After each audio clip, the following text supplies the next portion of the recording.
And opinions expressed on this program are those of the participants and do not reflect the views of BronxNet or the program underwriters.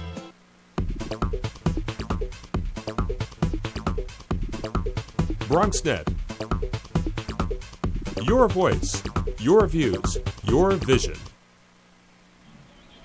Hello and welcome to Open, the one and only show that opens the Bronx and the rest of the world right to you. I'm your host, Sylvia Anglin, and today we'll update you on what's happening in and around our community.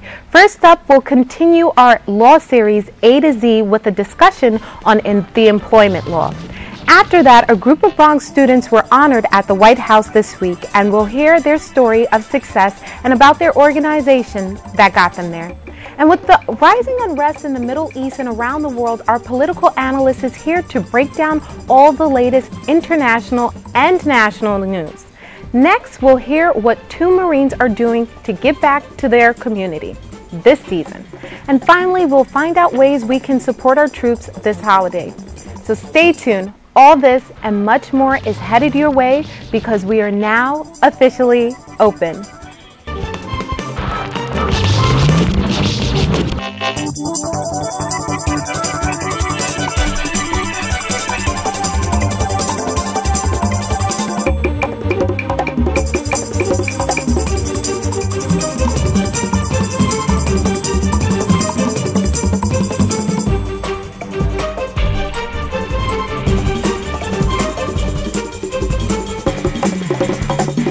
Hello Bronxites, I'm your host Sylvia Anglin, and today is Wednesday, November 21st. Yes, it's the day before Thanksgiving, and of course, you're watching Open, the only live and interactive program that brings the Bronx and New York City straight to your TV set. Feel free to give us a call at 718-960-7241 or send us an email at open@bronxnet.org. And remember, we are socially connected, so find us on Facebook at Open BronxNet Television or Twitter at BronxNet TV.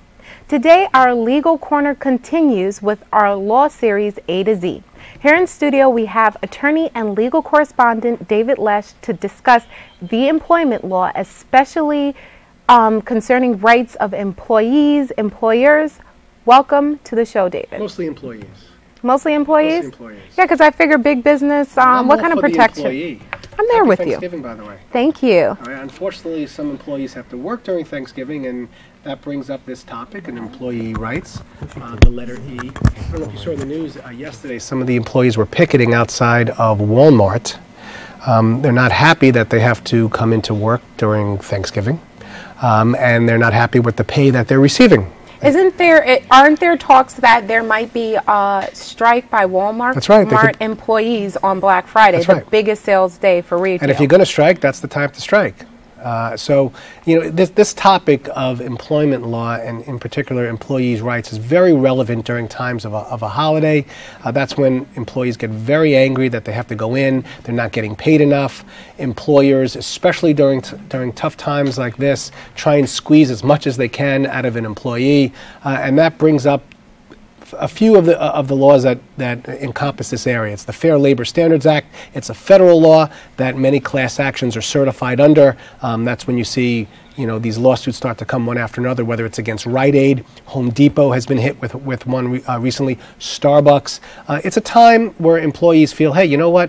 You're going to start paying me for things that you normally are not paying, and I'll give you an example of some of the some of the issues that come up. Right? Not necessarily during holiday time, but any time. And I think we've talked about this offset. First of all, if you're working through lunch and you're not getting paid during lunch, you better make sure you get a check for that. Am I correct? I mean, if usually you don't get paid on your lunch hour, a lot of people aren't, but for some reason you're working through lunch, you should get a check for that. Number one. Number two, what if you stay late and you're closing up the store? And you're locking it up, and you're half an hour, 45 minutes past your time, you should get a check for that. But here's the thing: a lot of employers, there's sort of a differential between hourly and salaried. So a lot of times, salaried people tend to burden a lot of that. So I stayed over 45 minutes. They're not going to pay me this extra. People who are salaried have people who are hourly have a little more leeway with that because they can punch in. And that's the thing. When you're a salaried employee, you're making 25, 30, 50, whatever you're making a year, the employer says, oh, that's all included. You know, so it's tough for you to negotiate. But if you're an hourly employee and you're getting paid minimum wage or whatever you're getting paid, and your employer says, "Hey, do me a favor, can you can you close down for me? You know, just stay a little bit later." Well, what's a little bit later? 10 minutes, 15 minutes? Now it's a half an hour. I should be getting paid every time you have me stay. Don't you think I should be paid for that? Speaking of which, cell phones. How many times does your employer say, make sure you have that cell phone available for me so I can call you. I want to talk to you about something that's been going on in the store or something that's going on at the company. Well, it's Saturday morning. Your employer calls you. You start talking on the phone. Again, if you're salaried, yes, that might be an issue. That might be included in your salary. But that certainly shouldn't be included if you're an hourly worker. I mean, you're giving up your Saturday, your Sunday, and you're on the phone for your employer? But then I have to throw it out there. If I'm salaried and I'm scheduled to work 9 to 5, Monday through Friday. Is that what but is that really what you're scheduled as a salaried employee? Listen, if you're a salaried employee, more often than not, you don't have an employment contract. Okay. Unless you're Derek Jeter or you're working for somebody else, you have an employment contract. You're a musician working at Carnegie Hall, you'll get an employment contract. Okay. Most employees do not have employment contracts. If you're working, at Easy Pickens or wherever you're working, you don't get an employment contract. They just tell you, this is your salary, this is what you're paid by the month or by the week or whatever you're paid. So if you don't have an employment contract, it's not specified as to what you're getting paid for. So it's hard for you to argue, well, I shouldn't have to pick up the phone on my Saturday or Sunday. Well, did you specify that in your contract? In other words, it makes it much more difficult if you don't have an employment contract. But if you're an hourly worker, and you're not salaried, you're an hourly worker, you come in, you get paid by the hour, you go home, and you're working through lunch, or you're staying late, or you have to be on your phone on the weekends, yes, you can make an argument very easily. That's an hour of my time that I'm spending for you. I should be paid for that. And there are many class action lawsuits that are being brought in the federal court system. You got to be classified as a class action. A federal court has to allow you to go forward. But then once you do, there are millions and millions of dollars are going to these employees in back pay. And I'll give you another interesting one. Uniforms. A lot of times the companies expect you to wear a certain uniform. There was one, I mean, it's really not a joke, but Hooters had their employees wear a particular type of outfit for the patrons. They were making the ladies pay and buy their own uniforms. Okay. And they said, well, why am I paying for this? You're expecting me to wear this so it's distinctive to your restaurant chain. We shouldn't have to pay for this. I mean, you may not think it costs very much, but it comes out of our pockets, and we have to keep buying, clothing. And a court agreed, and they reimbursed the employees monies for these distinctive uniforms. They had to be distinctive. That's what made it different. Whereas, and they also weren't paying the waitresses for outside of restaurant. Special events, car washes, different things that they would go and they would show up for. They weren't getting paid for these things. They were just showing up, and they think it was promotional. Well, you have to pay them for this. And in other fields as well, if you're being asked by your employer to show up at certain places to promote, let's say Bronxnet or someplace, and you're going out someplace to promote wherever you're promoting, you're supposed to get paid for it if you're hourly. If you're not hourly, if you're salaried, and it's supposed to be included, that might be different. But these are all issues that an employee should clear up with their employer. So we were discussing before, a lot of times people don't understand, is it for every 9 hours you get 1 hour worth of break? What exactly is that? Because a lot of times people are like, my boss told me to take a 30-minute break, or I'm only allowed a 15-minute break. You're allowed a certain amount of breaks during the day. Okay. Okay? By law, you're allowed a certain amount of breaks. And if you choose to work through it, you still can get in trouble because the law expects you to take this break. So even if the employer says to you, work through it, you don't have to work through it. And if you work through it on your own, the law says, no, you shouldn't be working through it. We want you to be taking those 15-minute, half-an-hour breaks. And it changes depending on the jurisdiction, whether you're in New York or you're in New Jersey or in California especially, these hour breaks or wherever you're supposed to be getting your breaks. So you should be checking with, whether you're in the public sector or in the private sector. It changes, so it depends on where you are. But I guess the answer is yes, you're entitled to a break. You're entitled to a lunch break. And if your employer wants you to work through it, you don't have to work through it. and you shouldn't work through it. And if you do work through it, you're supposed to get paid for it. So these are all things that should be considered. I guess the best advice I can give to anyone who's working for a company is to first figure out, are you commission? Are you hourly rate?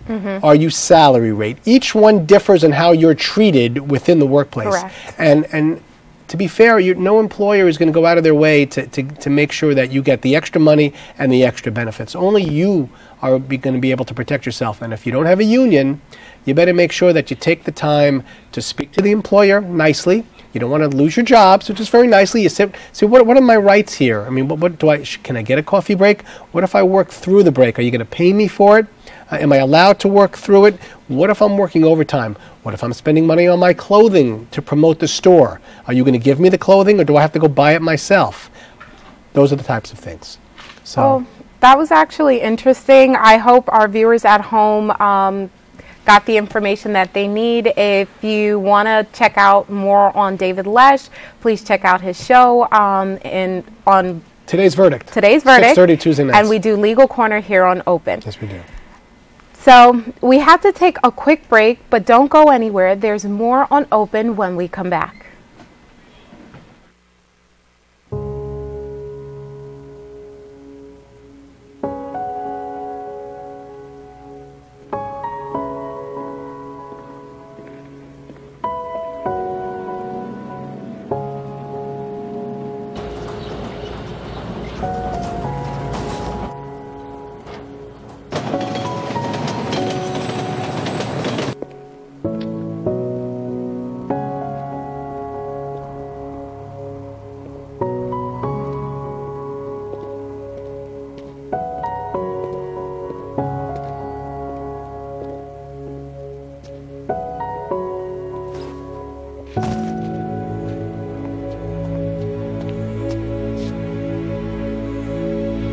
Welcome home, man.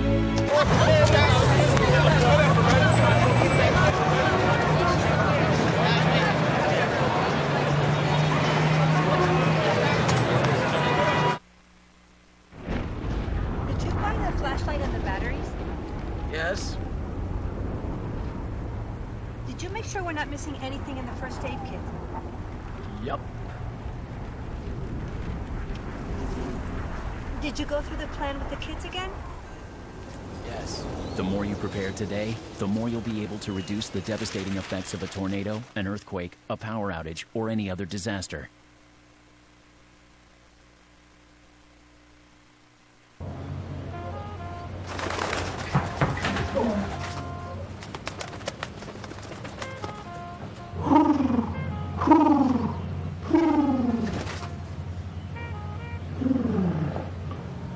Be free. Nice, Dad. Nice, Dad. Nice. Charles! 5, 6, 7, 8, 9, 10, 11, 12, 13, 14, 15, 16, 17, 1, 2, 3, 4, 5, 6, 7, 8.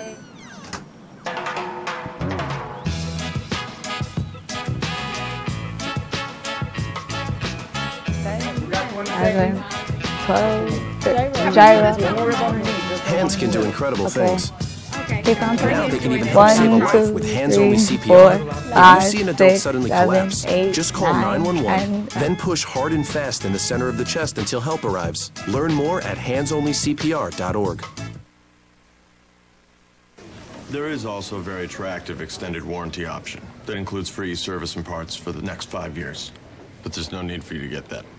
You failed to get the test you needed at the doctor that would have detected disease early enough where it could have been treated. So you won't be around in 2 years to see him grow up, which means the warranty would be useless. Okay, sign here, please.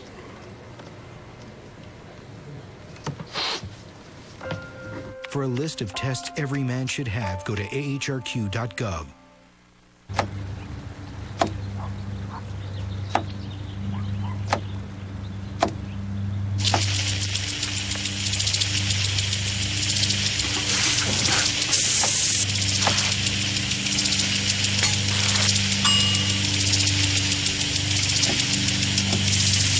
Clean kitchen surfaces, utensils, and hands with soapy water. 1 in 6 Americans will get sick from food poisoning this year. Keep your family safer. Check your steps at foodsafety.gov. Hello, we're back here on Open. I'm your host, Sylvia Anglin. The New York City Urban Debate League is one of the most successful debate programs in the nation and was recognized this week at the White House for its academic, cultural, and social achievements. Our first guests are a group of Bronx students who were selected to receive First Lady Michelle Obama's 2012 National Arts and Humanity Youth Program Award. On behalf of the organization, here to tell us more about their success are the students. But first, let's take a look at their trip to Washington, D.C. Welcome to the White House. It's good to have you here. I am thrilled that all of you are here joining us today. I want to start by thanking the President's Committee on the Arts and Humanities and all their work for sponsoring these awards each year. They've just done an amazing job. A program that empowers underserved students by immersing them in public speaking, research techniques, civics, law, and ethnic studies. Along with countless debating trophies, the program boasts 10 years of data showing that their alums have higher grade point averages, high school graduation rates, college acceptances, and number of scholarships than their peers. My name is Star Arroyo, and my story is far from simple, but explains exactly why I am the person that I am today. I am still young, and I know that there are hundreds and thousands of people that live more challenged than I. But I have been through enough to make me the strong, independent young woman my parents have encouraged me to be. People these days are experiencing more bullet wounds than diplomas and haven't had the ability to fully understand who they are, let alone who they're going to be in the future. That is why we need more role models in our communities. A perfect example of a knowledgeable and determined role model to me is my mother. She has faced indescribable challenges, but wakes up day by day with the most radiant smile. Another one of my role models is Supreme Court Justice Sonia Sotomayor. She was also a young Hispanic woman from the South Bronx and wanted to make more of her life. She joined her school's debate team, went on to college and to law school, and became the first Hispanic Supreme Court Justice. As President Obama stated in his speech to American students in 2009, you may not know that you can be president or Supreme Court Justice until you join your school's debate team.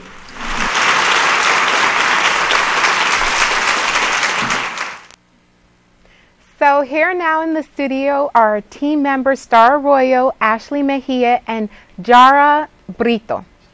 Welcome, ladies. Star, I have to go to your speech.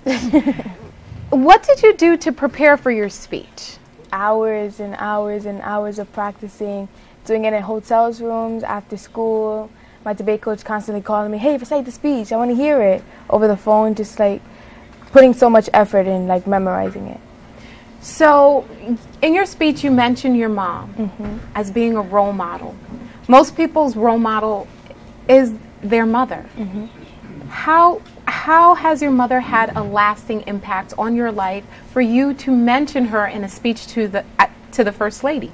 My mom's mom died before she was like 15, so to know that she grew up not having a mom and she's trying to give me everything that she can, and knowing that she has a disease, she has sickle cell, which makes her like want to do better, not only for me but for herself, knowing that she might have like a short amount of time to live or whatever the case may be. So I feel like she does all that she can for me, so for the least I can do is at least mention her and like know that she is big to me. So all of you had an opportunity to go to Washington, D.C. You're part of an organization. Can you tell me a little bit more about this organization? So pretty much as a debate team, we just travel, go to other schools and debate. And we go pretty much everywhere, debate against these students about different topics, the biggest topics in the world. Like this year we're debating about transportation, how we should improve it or not. And so that's pretty much what we do, and every year the topic changes. I was going to say, why transportation? I know we're a going green kind of country, but why transportation of all topics? That's just the topic they wrote it on. Okay. And so as far as the debate team is concerned, how do you guys prepare for a topic like transportation or whatever you're faced with? So pretty much we get the topic, and so we choose what, well, our debate coach gives us different topics that we can choose from. And then so after we know what we're going to be debating about, we just practice reading our evidence, getting to know it, like without having to look at our paper when they ask us questions, and just drills after drills just to understand what basically we have to say at our debates. So on the debate team, when you're presented with a question, does the answer come like second nature, or do you have to sometimes take 15 seconds to think it over? It just comes out naturally. We have to learn how to think on our feet, and it's just something that it really helps us, because if there's any, like an interview or anything, we have to learn how to just talk. So you guys are doing very well here today. So how was it meeting the First Lady? I know I asked you guys offset, how was it, especially being able to see this phenomenal woman quite often on TV. How was it meeting her and having her present you and your organization with an award? It's in a feeling that you can't even imagine. Nothing compares to the feeling, and especially to go up to her and for her to just like go and give you a hug. I guess that it's just like, it feels so unreal to like actually be there and like, wow, you're recognizing us for all our hard work, and then you're here and like you're just taking the time to listen to us, so it feels really good. So you were among many student organizations that were honored. What do you hope to accomplish next year? Well, pretty much just to keep growing and to keep doing what we do the best, pretty much. Were you shocked to be honored by the White House or to be recognized by the White House? Yeah, honestly, it was really shocking. And we also had to, before being recognized, we had to do a video to be recognized. And so that itself was just really overwhelming. And to know that there was actually people chosen from our organization to go meet the First Lady was just like, oh my God. So what went into the elements in constructing this video to send to the White House, to the First Lady? Well, Mr. Fogel, you know, our coach, our debate coach, he just came up to us and said a whole bunch of debaters are going to send in videos and we'll see who gets elected, like nominated, and Star actually got it. It was us four that did it though, me, Star, and Jaira and Stephanie. And we didn't prepare or anything. We just had to go straight to it and say it like, you know, it was like that. Star didn't even have anything to write about. We just talked out of our heart, and Mr. Fogel said, talk, what do you feel? I talked about police brutality. Star talked about education, and she talked about abortion. Okay, well, I don't remember, but yes, it was just like we had to, like a debate, like we was on a debate tournament. We had to just go. So you spoke from the heart, and the First Lady and the White House recognized that. So what's next for this team? I hope more and more, like going on hard about how we feel, continuously going to debates and helping out other schools, because as the Urban Debate League, we go to different schools and we teach other schools about debate and try to get them involved. So hopefully we could reach out to different schools and have more people involved, and hopefully that's the next step. So if someone's sitting at home and they want to get involved, what should they do? What's the first step? Contact me. No. They should see what schools are around them and what schools are interested in debate or already have debate, and or you can come to Mr. Fogel, New York City Urban Debate League. We actually help like any student, any school that wants to debate, they can do it. So the New York City Urban Debate League. Yes, they can go there and contact So they should reach out if they plan on one day having an opportunity Yeah. to get to visit the White House. Yes, anything's possible. You girls are amazing, and thank you and congratulations. Thank you. Don't go anywhere, because when we return, we'll hear about the latest in the world of politics. This is one amazing truffula tree. Can you imagine a place where these grow everywhere? Yes, it's called the forest, a magical place to enjoy with your family.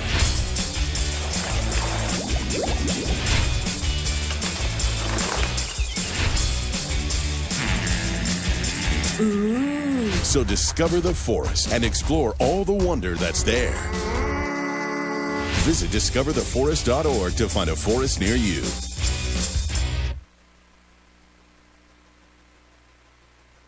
Up, college is hard. Down, those books are heavy. My sport is football, but my passion is education. So every year, I take promising high schoolers on a college tour to show them that higher education means a brighter future. My name is Nnamdi Asamoah. I don't just wear the shirt, I live it. Find out how you can live United for education. Give, advocate, volunteer. Go to liveunited.org. Do you wear this? I mean, we can. On the leadership part, the winners and the losers on the... Yes.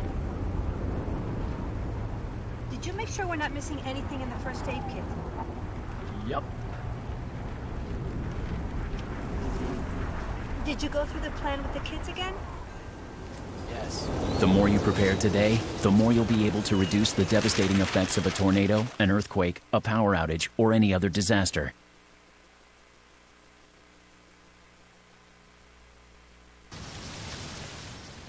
So here are the keys. Congratulations, it's officially yours. I'm sure you'll have many happy years here. Except for you, because you'll be gone 3 years from now, struck down by the same disease that got your father. So you won't be around for them. And sadly, it could have been detected early with a simple test, but you didn't have it. Okay, who wants to check out the backyard? For a list of tests every man should have, go to ahrq.gov.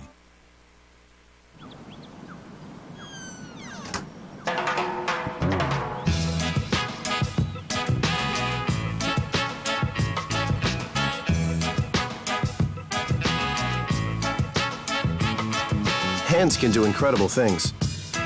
Now they can even help save a life with hands-only CPR. If you see an adult suddenly collapse, just call 911, then push hard and fast in the center of the chest until help arrives. Learn more at handsonlycpr.org. Hello viewers, I'm your host Sylvia Anglin, and remember this is a live and interactive talk show, so join in on the conversation by calling 718-960-7241 or send us an email at open@bronxnet.org. From the controversial Middle East conflicts to the Petraeus affair to Hurricane Sandy, there is never a shortage of stories making headlines here in the United States, overseas, or even here in the Bronx. Here to discuss and break down the latest national and international stories is political analyst and SUNY Maritime professor Mark Marowitz. Welcome to the show. How are you, Sylvia? I'm good. I feel like it's important for us to jump into this Israel and Hamas situation that's going on right now. Well, I mean, it's a very tragic situation. Basically, Hamas controls Gaza. In 2005, Israel withdrew from Gaza and turned over the control of Gaza basically to the Palestinians. As a result of an election, the Palestinian people in Gaza elected Hamas to lead them. I mean, to comment on the intelligence of that or the wisdom of that, I think in retrospect seems to be a very poor choice. But in any event, I should mention at the outset that the State Department of the United States states on its list of terrorist organizations, Hamas is officially a terrorist organization. I want to put that in context, the same as the PKK in Turkey or any of the other horrific terrorist organizations. In any event, what's happened is over the last few years, Hamas has been launching rockets into Israel on a regular basis, day in, day out, day in, day out. I've actually met people who live in Sderot, in these towns, and basically you have your kids out and playing in the playground, and then you get an announcement, a sound comes up, and you have literally 60 seconds or 90 seconds to get to the shelter or you'll be killed. This has caused not only death, but also trauma. These people are traumatized. If you can imagine what it's like to try to go around your daily activity with bombs falling on a regular basis. There's actually one woman who came and spoke that I heard who said she doesn't leave her house. She's so scared, so traumatized. In any event, recently Hamas has escalated its shooting and also has obtained longer range rockets from Iran that can actually hit the heartland of Israel, Tel Aviv, and in fact has been successful in doing so. As a result of that, Israel has retaliated against this attack, and I have to mention, and I want to commend President Obama and Secretary of State Clinton for affirming and reiterating Israel's right of self-defense.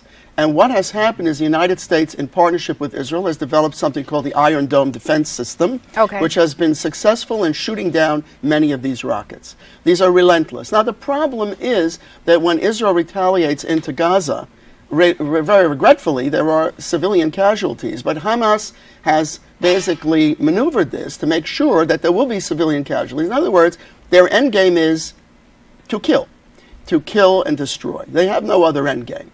And basically the way the Middle East is set out, and I should just say right away, and it'll take a second to tell the story, there's a famous story in Israel years ago. It was called The Frog and the Scorpion. And it was written by an Israeli journalist.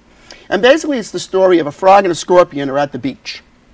And you know the frog can swim, but the scorpion can't swim. So the scorpion came to the frog and said, "Can I get a ride on your back and get across the water?" The frog said, I can't take you on my back. You're going to sting me and we'll die. We'll drown. Scorpion said, ridiculous.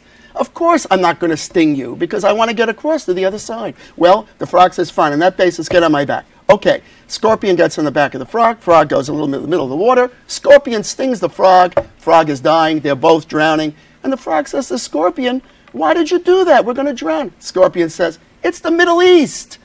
In other words, in the Middle East, it is not rational. Things are not rational. They're not reasonable. How decisions are made are completely illogical. Why would Hamas keep shooting rockets when it gets retaliated by Israel, which is a much more powerful entity? So right now, what has happened is the United States has reached out to Egypt and also to some extent to Turkey, but to a lesser extent. Turkey's been marginalized to a great extent because Turkey has taken a very, very strong position against Israel to work out a ceasefire. And this really needs to be a long-term ceasefire, not a short-term ceasefire. Because what you end up with is the people of Israel. I should also mention that today, I don't know if this morning, maybe in the afternoon, I don't know what the time frame is, there was a suicide bombing in Tel Aviv, which I think 15 people were killed on a bus. So we see a ratcheting up now of the violence in a very serious way. Now, what is really at stake? The solution of the Palestinian crisis, right? But how does this actually empower that? It does not empower it. All it does is create more violence. And Mahmoud Abbas, who's the head of the Palestinian Authority, has been kind of quiescent because he has nothing to say about this, because you have Hamas in Gaza and you have the Palestinian Authority in the West Bank, and they don't get along with each other either. So what you have is a disastrous situation, besides the fact that in Syria, the Assad regime is killing its people by the thousands day in, day out. What has actually happened is, and this is what I would call the invisible hand of Iran, Iran was concerned because its client state of Syria was in deep trouble because the United States and Turkey, everybody was working with the rebels to overthrow Assad. Now, isn't it miraculous that over a few days you don't see anything on Syria in the newspapers, anything about Assad killing his people? All you hear about is Hamas, Hamas, and Hamas. This is the work of Iran, the mischievous work of Iran, which is the world's mischief maker in trying to go nuclear, in engendering violence. This Middle East issue is a very big topic. Yes, it is. It's one of those topics where we can sit here for hours and discuss and probably not even scratch the surface. Right, exactly. I want to get us on to the Petraeus affair. Sure. It's actually related. The Petraeus affair is really related to the Middle East because there was a killing of an ambassador in Benghazi, Libya. And General Petraeus, when he was head of the CIA, went to Libya. We don't really know why. And then after that came back, and Susan Rice made a statement that the attack on our position in Libya and the killing of the ambassador was based upon a film about the Quran that people got excited about, but in fact, it was an al-Qaeda attack. It was an attack by a terrorist group. Interestingly enough, Paula Broadwell, who is the paramour, the mistress of General Petraeus, and part of this soap opera that I think it's playing out in the media. Stephen Colbert calls it General's Hospital, the soap opera. It's absolutely brilliant. She actually made a statement that about the attack, based on what she claimed was classified information, that there were detainees being detained by the CIA in that Benghazi location, and that's why people attacked. The CIA denied it, everybody denied it. So the thing is really all about a personal story, that's true. It's about getting classified information, which she did. But the bottom line is this. We look Mark, for leaders. I hate to cut you off. We need to take a break. After this, we'll continue with this discussion because I have a couple of questions involving this affair. Thank you very much. Thank you. This is one amazing truffula tree. Can you imagine a place where these grow everywhere? Yes, it's called the Forest, a magical place to enjoy with your family.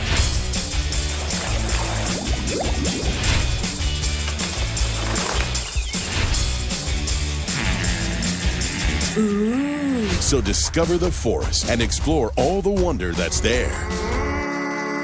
Visit discovertheforest.org to find a forest near you.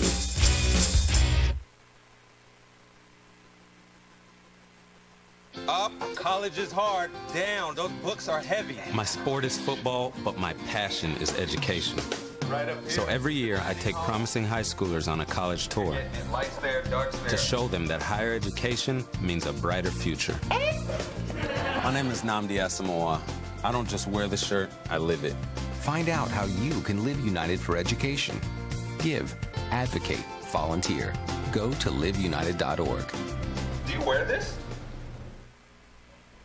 Welcome back. We're here with Mark Marowitz, and we're discussing all topics regarding political, national, and local.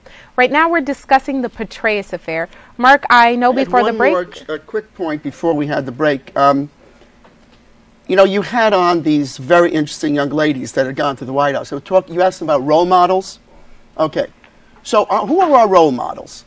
Who are the people we're supposed to look up to for young people to protect us? General Petraeus, General Allen. These are the people that are supposed to be the role models for young people. We have some Marines on today, some soldiers, very proud of the Marines.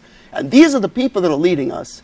And they are not leading by example. I have to say, the disappointment that I have, these are people supposed to protect us. Protect us. And what are they doing?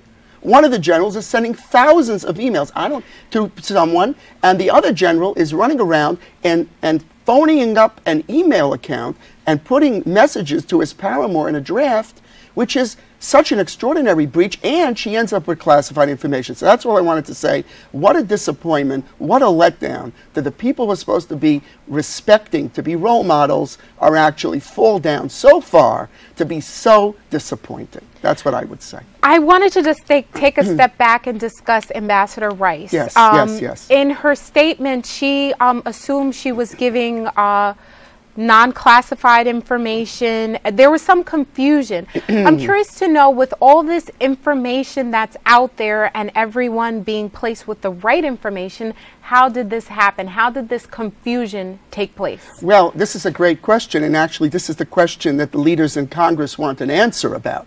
And this is why they held a number of hearings. What apparently happened is the CIA was preparing on a regular basis statements, intelligence assessments.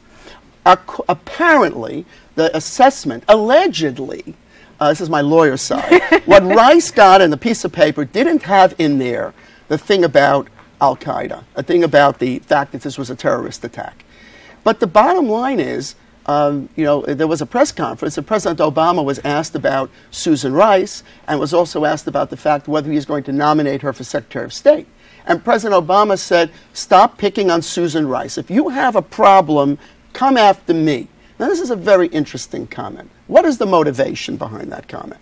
Either he wants to nominate her for Secretary of State, which to me is I don't know, I hate to be a prognosticator, because somebody said in politics, anybody that prognosticates makes astrology a hard science. I'm not going to prognosticate whether he's going to nominate her at all. I don't think he can, because the dust about this and the confusion is so great that when she comes to the Senate for a hearing, if she's nominated, all they're going to talk about is this. Okay, so maybe yes, maybe no. But on the other hand, I think he wants to protect her.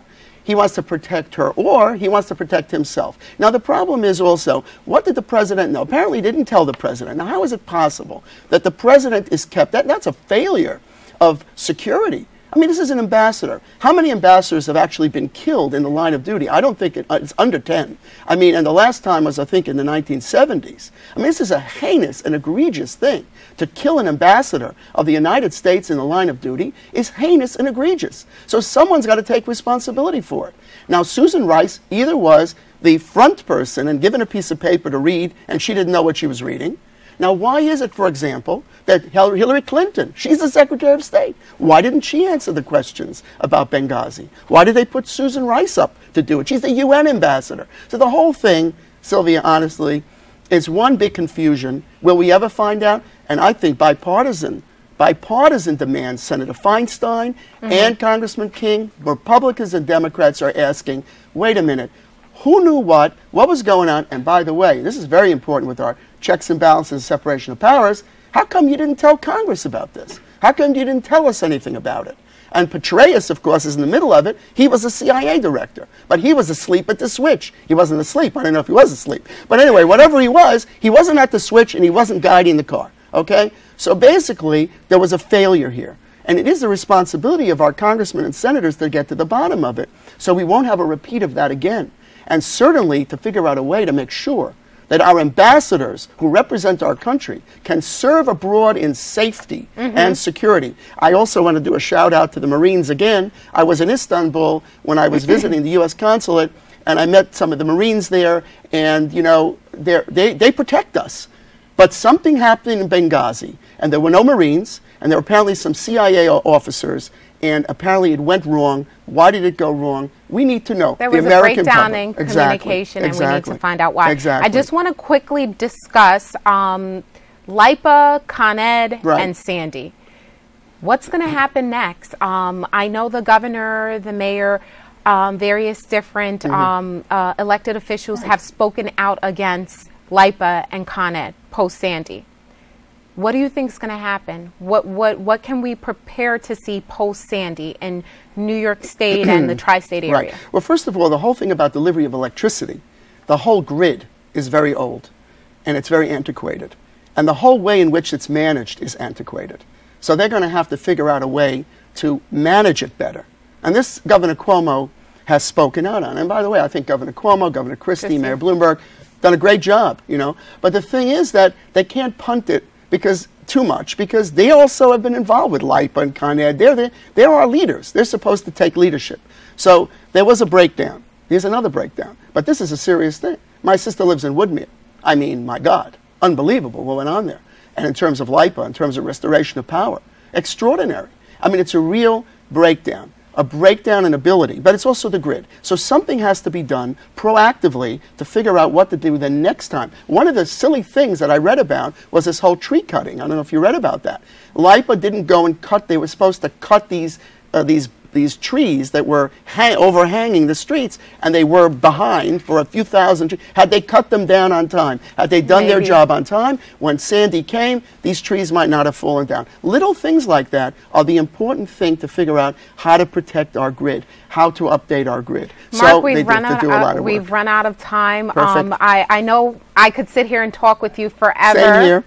But hopefully we'll invite you back to the show and we can talk about the Middle East, LIPA, and let's get into this Petraeus affair and see what's going to happen long term. Exactly. Thank you. Stay where you are, because up next we'll tell you about how to give to those in need this holiday season. Did you find the flashlight and the batteries? Yes. Did you make sure we're not missing anything in the first aid kit? Yep. Did you go through the plan with the kids again? Yes. The more you prepare today, the more you'll be able to reduce the devastating effects of a tornado, an earthquake, a power outage, or any other disaster.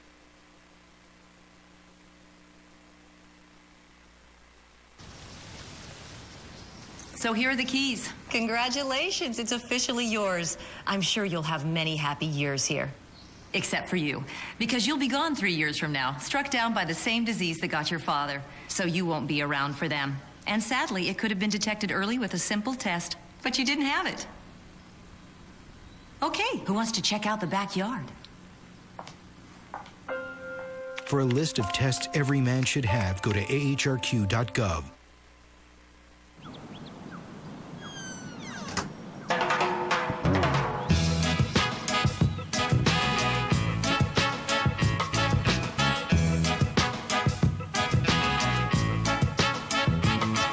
Hands can do incredible things. Now they can even help save a life with hands-only CPR. If you see an adult suddenly collapse, just call 911, then push hard and fast in the center of the chest until help arrives. Learn more at handsonlycpr.org.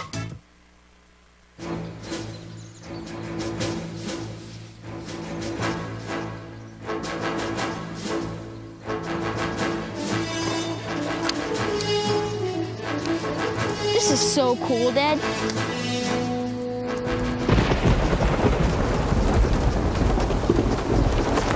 Awesome.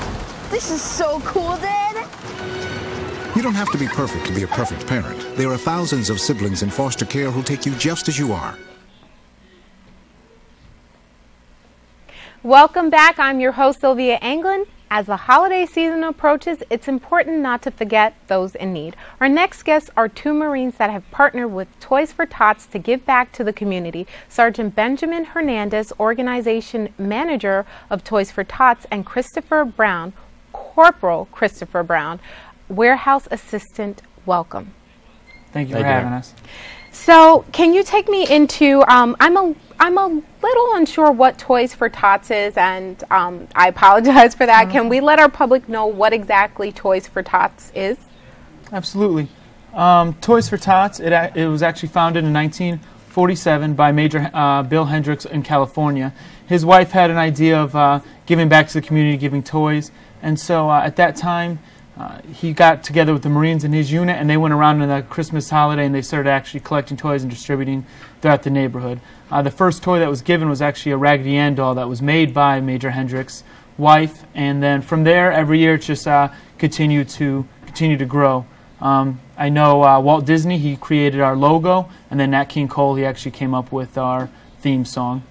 So you guys, the Toys for Tots comes out of a Marine base. Is that correct? That is correct. Yes. And you guys this year are hoping to get donations, especially with the Christmas season upon us, the Northeast suffering Sandy.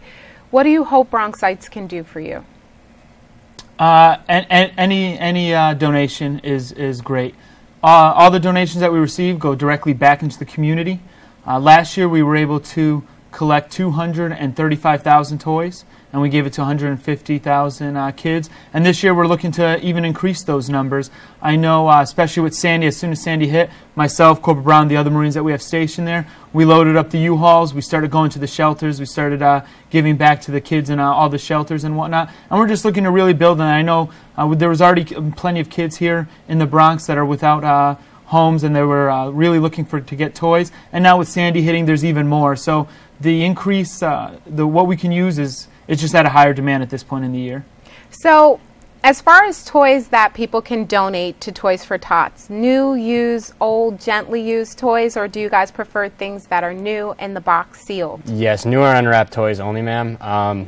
Basically, any age from 0 to 14. Boys' toys, girls' toys, board games, anything like that. Anything helps, very much. Stuffed animals. Anything that we can get to give out to the kids. So around the Bronx, what do you have Toys for Tots drop locations that people can visit? What are the hours of operations? Where are they? How long can people donate? Well, Toys R Us is our national sponsor. So any Toys R Us, somebody can go bring a toy to, and they'll have giant bins, and we pick up from them about once every 2 weeks.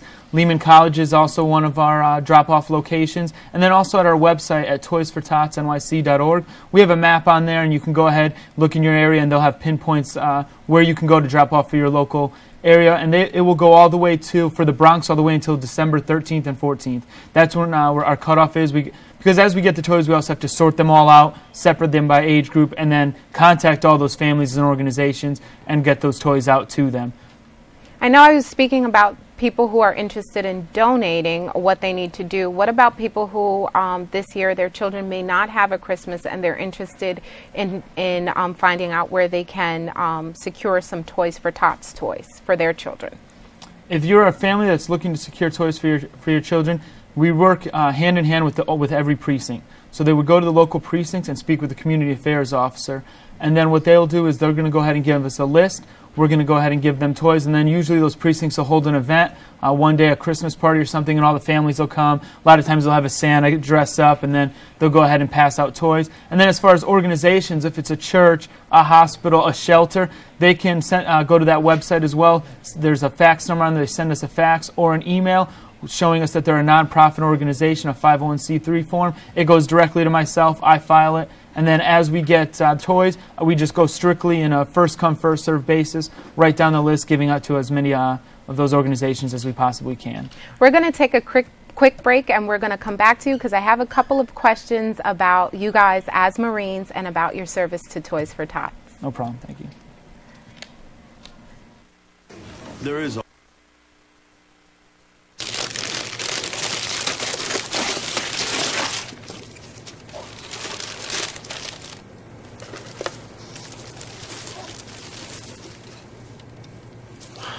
I remember how much you said you liked mine. Oh.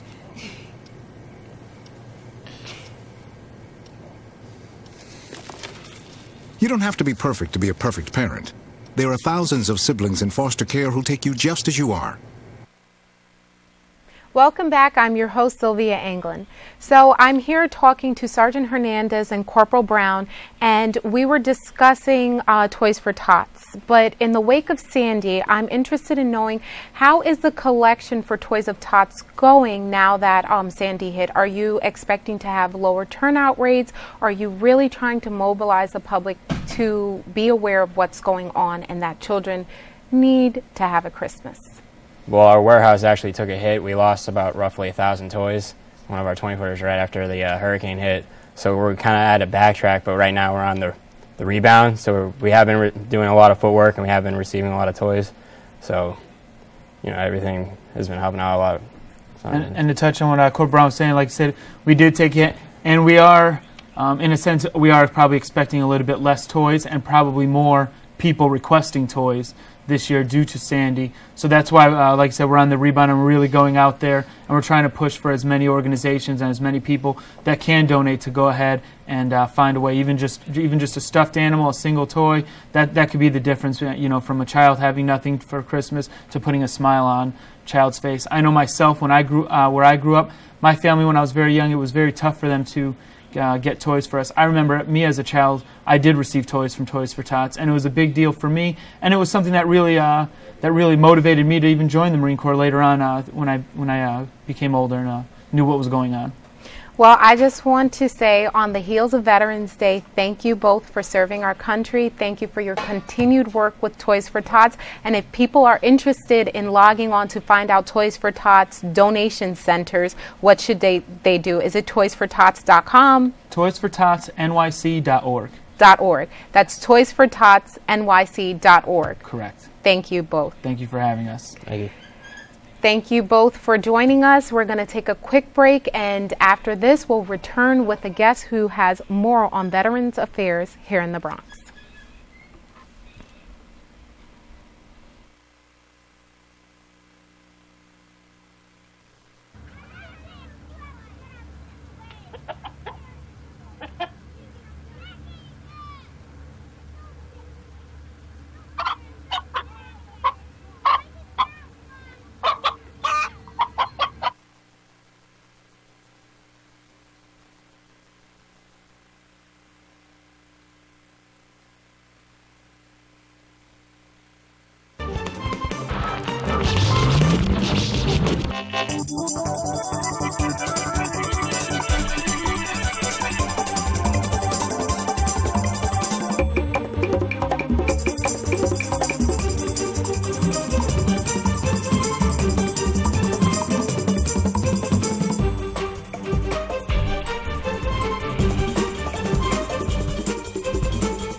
This is so cool, Dad.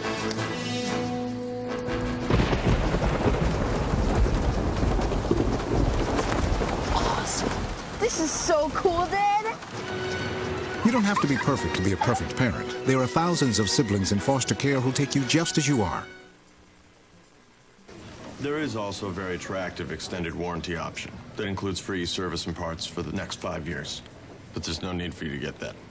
You failed to get the test you needed at the doctor that would have detected disease early enough where it could have been treated. So you won't be around in 2 years to see him grow up, which means the warranty would be useless.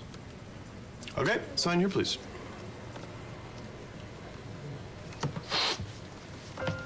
For a list of tests every man should have, go to ahrq.gov. Welcome back. I'm your host, Sylvia Anglin. As our troops continue to fight for our country, many of them do not have the opportunity to spend the holidays with their loved ones at home. Here to discuss a few events you can partake in to support our current troops and those who have served in the military this coming month is Barbara Thompson, Veteran Coordinator at Lehman College. Welcome. Hello. So I know you said you had a couple of events that are coming up. I just want to jump into those events so I don't skip over anything, and so I provide people with what they need. So what's the first event that people will have an opportunity to support our troops with? Well, we're partnering up with the Marine Corps, 6th Marine Corps Comp Battalion in Floyd Benning Field, my apology. And the two Marines that were here before, Sergeant Hernandez and Corporal Brown, are from that unit. We're helping them be a donation drive for the Marine Corps Toy for Tots. We're doing it from November 26th to December 20th, and they could drop it off in my office at Schuster Hall, 201A. That's the first event. The second one we're doing for Veterans Day, even though Veterans Day was November 11th, because of the hurricane, we postponed it to December 7th, which is Pearl Harbor Day. So we're honoring all of our employees and students who have served, as well as all veterans. It's a luncheon. It's free for the Lehman student veterans and employees who have served, but we are charging the public. And if they bring a donation for the Marine Corps Toy for Tots, then the price is half off. So it's a good deal. They're getting a really good meal. It's basically everything you can possibly want in a meal. So it's about an hour and a half event. We're also going to be celebrating the Marine Corps. And where will that be located? At Lehman College, at the faculty dining room. Okay. And we're also celebrating the Marine Corps' birthday, which was November 10th. They are 237 years young, again, because of the hurricane. So it's kind of, we're doing a 2-for-1 kind of event that day. And then also we're going to do a movie, Tora, Tora, Tora.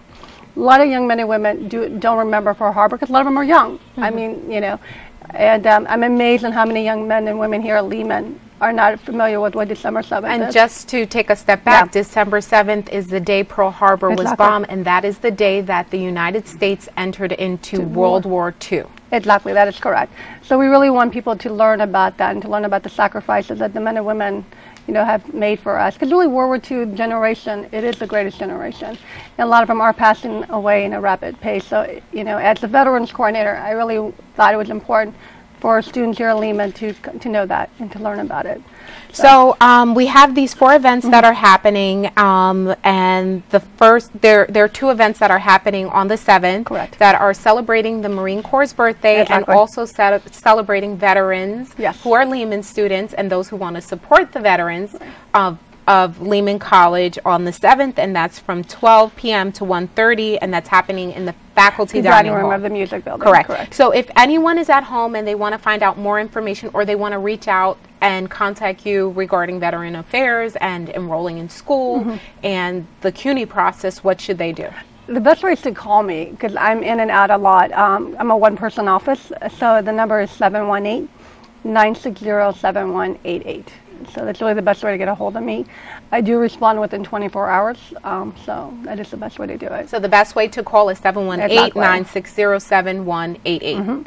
Perfect. Thank you, Barbara. You're welcome. And we wish you all the best. Thank you.